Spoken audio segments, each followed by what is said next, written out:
నమస్తే. నేను మీ నాగచంద్రుడు, సనపల అడ్వకేట్. సోదరుడు పేరు పైన ఉన్న ఆస్తిలో వాటా వస్తుందా?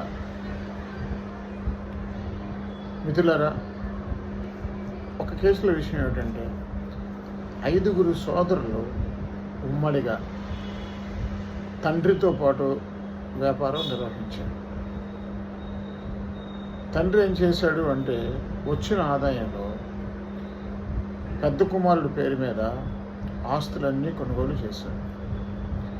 అతని పేరు మీదే రిజిస్ట్రేషన్ కూడా చేశాడు. కొంతకాలానికి తండ్రి చనిపోయాడు.